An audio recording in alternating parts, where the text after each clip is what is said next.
Hello everyone, today we'll be studying about the bacterial sialadenitis, including the acute and the chronic bacterial sialadenitis. So let's begin. The acute bacterial sialadenitis refers to the sudden onset of the swollen and the painful infected salivary gland, while the chronic bacterial sialadenitis indicates a persistent, recurrent or the refractory infection. The risk factor for the bacterial sialadenitis includes the D5 and 6 SIX6. D5 indicates the dehydration, the salivary gland diseases, nerve damage, ductal obstruction, similarly diabetes mellitus. And SIX, S means the Sjogren syndrome, I for the irradiation, and X for the xerogenic drugs.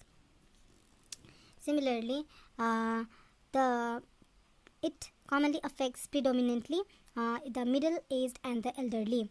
The bacterial sialadenitis occur more frequently in the parotid glands. It can occur in any other salivary glands as well.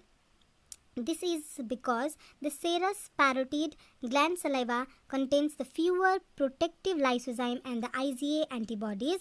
Talking about the anatomy of the Stensen's duct, the orifices of the Stensen's duct are more susceptible to the heavy bacterial colonization. Now the clinical manifestation. Patient with the acute bacterial sialadenitis usually present with the sudden onset of the salivary gland enlargement. Approximately 20% of the cases they are bilateral. The involved gland is enlarged. They are warm, painful, indurated and tender to palpation, and there may be erythema of the overlying dermis. If the Stensen's duct is involved, it may appear erythematous and edematous.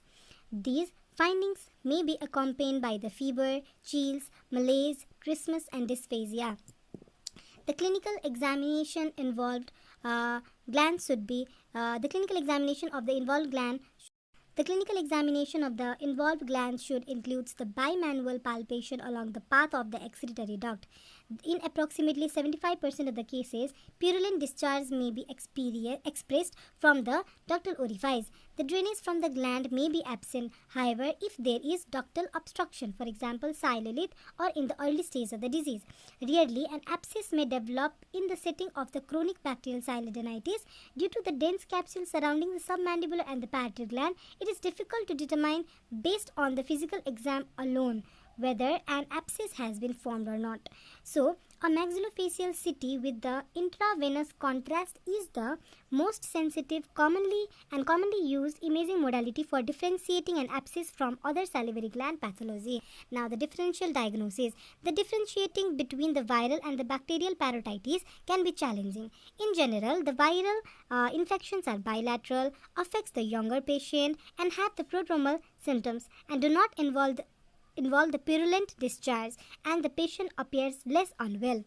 Laboratory findings. Bacterial parotitis is largely clinical diagnosis. If the purulent discharge can be expressed from the ductal orifice, the sample should be collected and collected to undergo the culture and the sensitivity assays for the aerobes, anaerobes, fungi and the microbacteria, taking care to avoid the contamination with the intraoral flora.